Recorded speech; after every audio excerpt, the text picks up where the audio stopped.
Towers of Doom every so often. Here we go with the first pick, first ban on the side of Dragonshire. Do they? ETC. I guess first pick Brightwing. It's coming. Yeah. So this should be Vala Li Ming, unless they expect the first pick Brightwing and want to force them out of their comfort zone. Not something we've seen them do yet. They're going for Tassadar ban. Yeah, Tassadar, instead of Brightwing, they're going to go Vala. They're going to ask No Tomorrow, can you play Brightwing? If not, we'll pick it up our second go-round. But I like that adjustment a does lot. that force Li Ming to top priority for No Tomorrow? It should. And Li Ming's great on this map, so it's fine. They're thinking about this. Like, do we want to give up Brightwing? Because, no, I mean, Brightwing's not even a must-have. Malpha's so good on this map, so it's like, whatever. Globals, though. Yeah, it is. But they don't necessarily have to play the global game.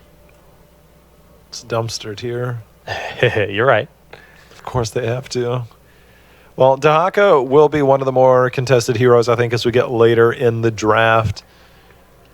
It just seems like this is a good map for him. A lot of people like it on Dragonshire because there's so many opportunities to be able to brush stalker behind somebody or to be able to initiate a fight. Can really turn the shrine phase. Yeah, they're going to give up Brightwing. Sakona will be pleased about that. They should lock in the Brightwing soon after this. Is it Li Ming, Malf, Muradin Malf? Now, this is very traditional meta. Like a heavily contested Muradin, a heavily contested Malfurion. I like it. I mean, it might render you a little bit smaller hero pool when it comes to the Assassins. I wouldn't be surprised if DTS bans out Li Ming next. But still a lot left on the board. Yeah, the Li Ming ban just seems proper at this point, based on what we've seen out of these teams. Right now, we do have Zeratul. Wow, I was not expecting the early prioritization. Goku, of course, is a big fan of that hero. Very good on that hero as well. But that was a early lock-in. Early lock-in, and with Tassadar already off the board, you know you're not going to be going Brightwing because you already picked up Malfurion. So Peekaboo not going to be there. Tassadar Oracle not going to be there. Leaving the door open for Goku to do some work. No, tomorrow do they bite on the... No, they see the power of Ariel. They know how efficient that hero is with someone like Vala.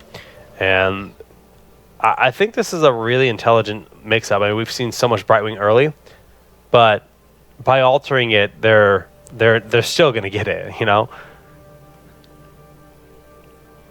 Question becomes, do we play this limited assassin meta that seems to be in North America right now and it's going to be Tychus. I like that a lot. Closer quarters, fighting around the shrines. Tychus does tend to excel in those areas. You know you're going to be going another warrior. Who, though? Oh, they're looking at global now.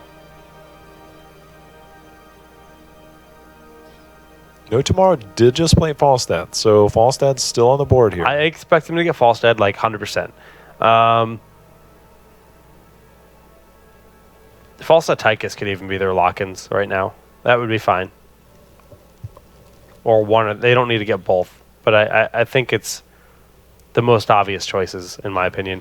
Unless they want to go for Alarak or something. There's a Tychus. Maybe this Thrall. is a really solid core right now. Yeah, it is. I think they might be thinking about Thrall or Alarak for the solo lane. Chen doesn't seem likely. It's possible. Doesn't stand out. Chen is possible for DTS as well. More so, at least.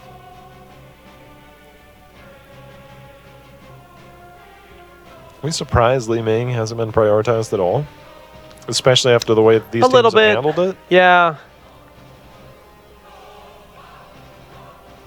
It's just kind of one of those weird drafts where they're looking for other things. They're going to go for the Thrall. Solo lane, Earthquake, rotations, just really good hero. So now this brings up the question of, do you prioritize the global of Falstad? Or do you need the damage of Li Ming? No, for No Tomorrow, for the last pick. Yeah, I think it's nice to have that reactionary. I almost... Because so far, DTS hasn't locked in a global themselves. Right. And Well, Brightwing should be here. Brightwing should be. Unless they try to do medic, but I think with the Thrall being on the table and the Muradin, it's just a little bit too scary, especially on this map. Yeah, the scary thing is, and we've seen a little bit of change, especially with Zeratul, his kit. He can play a lot safer earlier. He doesn't have to wait for a wormhole at 13 anymore. And so it allows him to be a little bit safer and not take as much damage. And that used to kind of be the thing, is when you were Zeratul, you could really only engage, and then you'd have to wait till your cooldowns to where you can re-engage. But if you took any damage, you'd have to have somebody make sure and take care of that before you could even think about re-engaging. But I don't know if the Zarya shields help there. There's Brightwing. They do. I wonder if they're thinking, do we go another warrior? And do we see It's got to be a melee. It could be Alarak. Do we see the Graviton used right after a VP? How fun would that be? That's solid, yeah.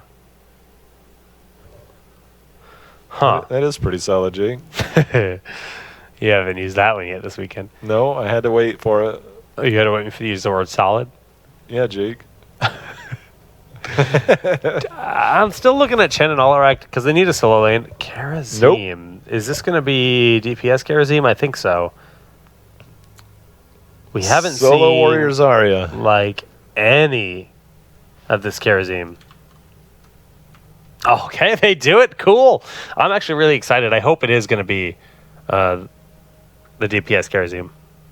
It really, really doesn't kick off until level 16. But once he's 16, he has a burst. And if you're able to get in there, punch Muradin like 100 times, and then 7-sided strike, Muradin doesn't like it very much. No one likes it very much, actually. Well, this is the DTS MO. We're going to take you and we're going to make it weird and we're going to force you to respond. And I guarantee you that nobody is looking at drafts. They're preparing and they're saying, all right, we've got Vala, Zeratul, Zarya, Brightwing, Karazim. And how do we prepare for this? It just doesn't happen. Yeah, it's definitely... It's weird because, like, you think of the lone Zeratul roam, and then you got to worry about a Brightwing there, and then a Karazim radiant dashing in. Also, these tool supports are going to be, like, teleporting all over the place. Unless we get Emerald and Jaina. Jay, I was just like, why? I'm not 100% sure on Jaina. Like, Jaina will be a high priority target. She does have certain talents she can choose to help mitigate some damage if needed. You can root potentially at 16. Like, where does the Jaina value come in here? Oh, I mean, like, yeah. As soon as you start thinking about Numbing Blast is like the go-to, like this is like the value because it's going to counter Zeratul once we get to level 16. It's like, nah. I just think they look at that as like part of the rotation. With Malfurion, big damage, Frostbolt build, very likely once again. You can just like safely poke and prod, and again the Malfurion Jaina combo with Innervate. She doesn't need something like Arcane Intellect or Conjurer's Pursuit. If you look at Dumpster Tier's draft, Zeratul's not going to be standing on the shrine holding the shrine. Vala's not going to be standing on the shrine holding the shrine. Zarya is going to be your only... It's going to have supplemental heals, but Brightwing and Karazim in the same spot at the same time. Somebody can still get burst through. And if you have the lockdown potential, you have the roots from Thrall and Malfurion, you have the stun from Muradin. You know, there's a lot of potential, I guess, if you're trying to burst through some hero. The thing about it is, and we saw this used quite effectively with Zarya, you see a blizzard come down, Zarya pops her personal barrier, walks under it, absorbs it, and just says, thanks for the free energy. It does give her a ton of energy really quick. Well, Dragonshire, it's a 2-1 lead in favor of No Tomorrow. Can they seal the deal here in game number 4, or will we have ourselves a game number 5? We're about to find out, Jay-How, on the blue side. That is, in fact, No Tomorrow currently up 2-1.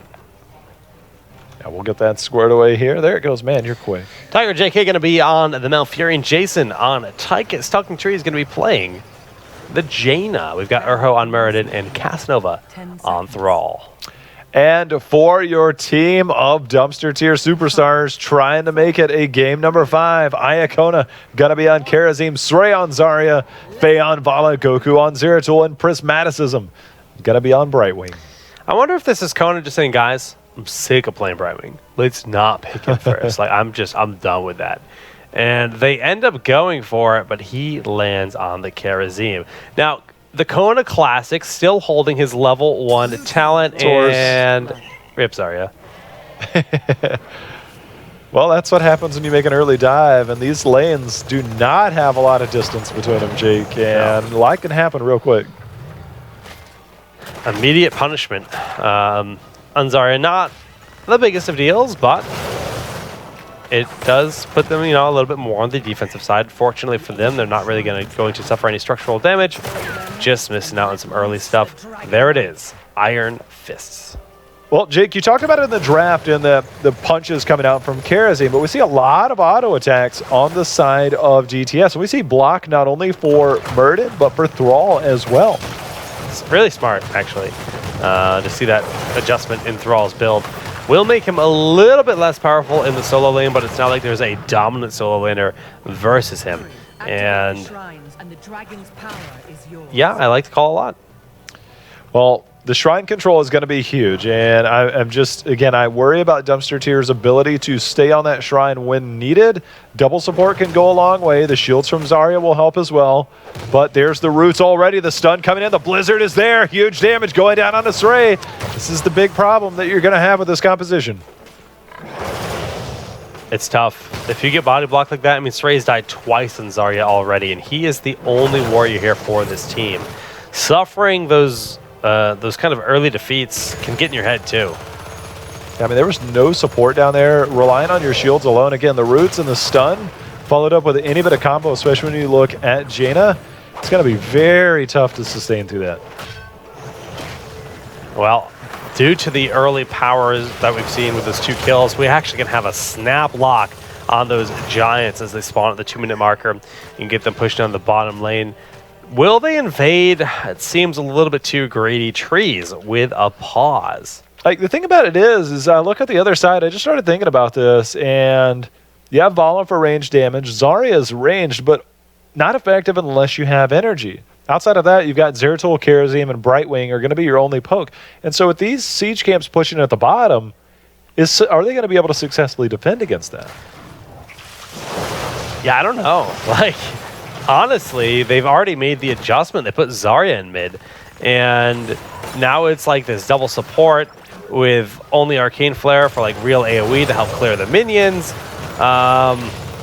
They're taking a ton of damage, and the experience with this tower falling is going to be in a nice solid lead. Srey is just getting slaughtered, man. Yeah, the phase shift is in. We see the personal shield, but Urho going in.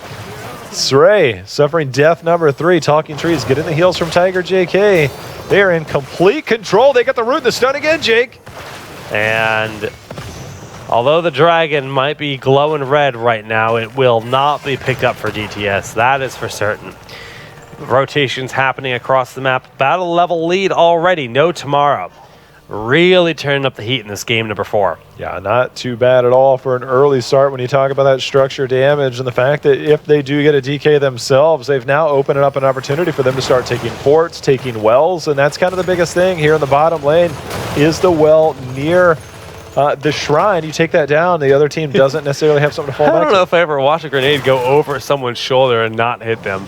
That was very interesting to me because I like the weirdest things. Top lane. Srey again?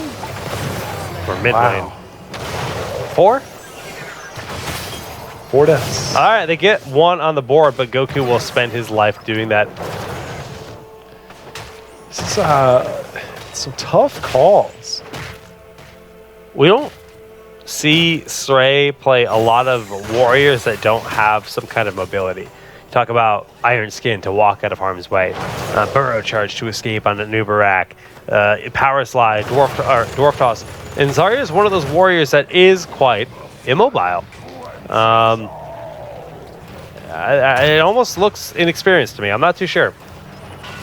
Well, the DK has been picked up. Urho going in, taking out one well, getting some structures down, booting away Vala, saying, I don't want any of this. And the thing about the DK right now is that it's just sitting here in the middle the whole time, Jake. That bottom lane getting some serious pressure in. Yeah, I'm going to go in there with Jaina. You clear the wave up in a heartbeat pretty much, and she provides a lot of threat. Roots for the safe disengage. Well worth their cost. Srey has zero energy, so he's just kind of tickling this dragon. Like, all right, I'm done with this. Throwing his toy away. And Goku will make short work of it with Faye. So, no forts lost, but 2 very low forts. Iacona doing his best to keep Jason at bay. Level 10 is almost here. Yeah, it's a crucial moment right now for Dumpster Tier to try and take advantage of the camps on the map.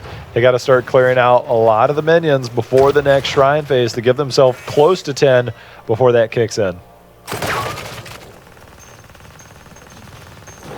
We got Murden over there taking a look. Well, they got 10. They're willing to, you know, flex that advantage. Say, try us. Like, if you want to fight, we're happy to take it right now. Odin, Earthquake, Ring of Frost, Avatar, and the likely Twilight Dream pickup to go with all of this. Not something they're going to fight into, and actually, they might have just found themselves in a tough spot. Zarya locked in again. The Blizzard coming down, and down goes Srey for the 5th time of the game.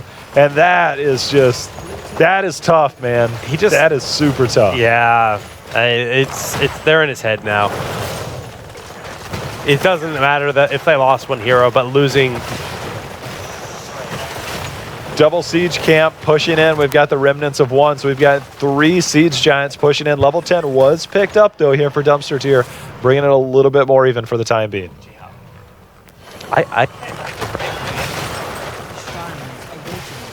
Rip Jake's mic, but in the meantime, we're going to keep an eye on things, and oh man, there we go. First I get faulty computer parts and my new rig is broken. Now my microphone is breaking. Rip. I can't catch a break, man. I just want to talk about video games. Srey can't catch a break right now.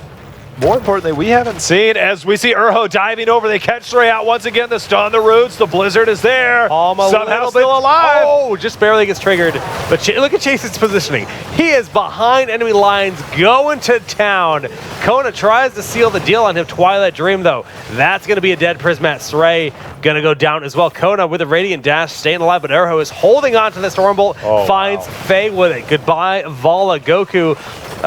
Oh, the grenade was so close to finding him there. This DK now, they'll hit 13 here soon. If they run to the top and they can get this DK, I don't know if they'll have time to secure it. If they do, they will be threatening a keep just 8 minutes in. Yeah, that's not, you know, when you look at Dragon Char, you oftentimes think this could be a longer game. I mean, sometimes the dragons take forever to pick up, but back-to-back dragons, not a whole a lot of games see this, especially with a series has been as close as this one up until this game. Well, Talking Trees is in command. Let's see if they can get some of these waves pushed up. Obviously, having those minions taking the shots instead of the DK is what will help significantly, and you can see the priority for it. But again, the fact that they are threatening a keep just 8 minutes in. Talking Trees already taking quite a bit of damage, but the rest of the team starting to join him. Keep going down here, about 50% already. Yeah, we see Prismat trying to soak the top lane, but they're just cutting their losses, I guess, with losing this keep. Goku, oh, just out of range of that kick after he blinked away. Well, the keep is down less than 9 minutes in, and Srey is starting to put on a little bit of pressure. Goku going in. He does have Void Prison. The scouting drone is there. They're going to have to retreat. Although, wait a minute. Goku got to be careful. Roots. Both the root spells have missed on Goku. They're engaging with that VP. A nice VP. A little bit of overlap there with the expulsion zone, but unfortunately for them, that Ring of Frost doesn't do anything. Nice Divine Palm coming out from Iacona, keeping Goku in check. Tried to predict that he was going to walk out into it, and Srey held his position there, not walking to get caught in that. Another siege camp stolen, though. No Tomorrow in Have they complete control. picked up that siege camp once on the side of DTS? I don't think they have. I think it's been like 3 or 4 pickups for No Tomorrow. Yeah, it's a tough game right now. I mean, this is definitely a challenge. No Tomorrow, they're feeling good. They're sitting in the driver's seat. Well, once again, after taking a nice 2-win lead in this series and then losing in game number 3, game 4 feels like theirs to lose. Yeah, they just need to get to 16. Obviously, 13 is going to be picked up any moment here by Dumpster Tier, but it's up to No Tomorrow. They might have Brightwing out at the top, though. Down she goes. I took a look at the mini-map, and I was like, wait a minute. It's a lot of icons collapsing on one. Yeah, it looks like they're just kind of going YOLO onto this bottom lane, trying to get some XP. They know they're way behind. They need to push this out. But honestly, if No Tomorrow looks at the map, they go, well, you know, if we take out this fort, we actually get level 16. And that's far more valuable than your fort. I mean, you're going to lose a little bit, but you're gaining a lot, and you can gain that talent tier advantage, and that's the big thing, is that you get that level 16, you lose a fort in the process, but you keep your talent tier advantage, and that'll allow you to re-engage and potentially take another fight and start looking to take another keep. I think it's a little bit too early, unless you get a team wipe. It's a little bit too early to start thinking about game with the DK, yeah. But you can definitely start thinking about that middle keep. Okay, Prismat's getting a lot of nice soak here. At this point, I think they need, like, a big Emerald win to separate the enemy team and then a VP on one side of it. I think they just need a team fight win, like a hard win. Yeah, it's going to be tough to come by, and this is why the bottom lane is so valuable, Jake. I mean, you have 3 camps potentially pushing 2 siege camps, and the Bruiser camp potentially pushing that bottom lane, and that's why you see a lot of priorities towards that bottom lane in competitive play, middle being your second one. Nobody ever ends in that top lane because of that Bridge of Death. Yeah, I mean, don't push down that bridge. If you're playing your Hero League games and you think that's safe, you're going to have a bad time. Well, will they have enough time to get the channel? Murden is on top. It looks like Zeratul is already on the bottom, so this is going to be another roundabout way to just kind of bounce back and forth here. They're trying to stall as long as they can for level 16, and you know, we see all these party bushes attempted, but DTS is just playing incredibly passive. Oh, a lot of damage on to Talking Trees, but Goku goes down before they can actually take advantage of it. Look at that expulsion zone, forces Trees into the beautiful Twilight Dream, keeping most of the team alive, though. And the rest of this fight is going to be a 4v4, the 16 advantage. Jason laying down the DPS on the Prismat. That Earthquake will lock Sray in and seal his fate. Well, he's starting to walk away. He does have a huge amount of energy built up, but we see Brightwing fall in the middle of that, and now Karazim is being targeted. He is able to dash away for the time being. The Stormbolt comes in, not able to put out the palm on himself because he was stunned, and that is now 4 members down on the side of Dumpster Tier. Oh, we're talking about multiple Merc camps being picked up in bottom to push with catapults. The bottom shrine being collected very quickly as Urho gets in position to grab himself a Dragonite. And I don't think they're going to go for core because it's a little bit risky, but they can just easily lock in that middle keep and take it down. Urho's really thinking about, oh, he's going to make sure they don't lose top. Yeah, they're going to try and put Talking Trees in once more. Level 16 was picked up in the meantime. This should give them a DK, and man, putting themselves in a commanding lead. A little bit of experience made up there, but middle keep being threatened now. Oh, wait a minute, are they going for game? They're feeling it. Even though 16 is here, they're taking the greedy play. Now, VP the gates are 13 open. seconds away. It is going to be here. Earthquake used very early in this fight. Goku! Palm is good. Expulsion zone, not in the ideal position, but it does keep Goku safe regardless. Every time they punt a Sray out, it makes it really scary. He does have a lot of energy. They got to focus the Dragon. They're doing a great job doing so. The Emerald win was beautiful. The Dragon will expire. Shield still standing here on the core. Jason, a little bit far forward. Beautiful VP. The VP is in. Let's see if they can get any type of follow-up. They don't have a ton. Rain of Vengeance comes down. Ice Block has been used. Solo. Ring of Frost is there. Goku goes down. They got to be careful not to lose anybody else. Sray is very low. As you can see, he's going down. He does fall. And that is catastrophic right now. Wonderful Twilight Dream. Just making sure he dies. The shields have fallen. This could be it. No Tomorrow focusing on the core.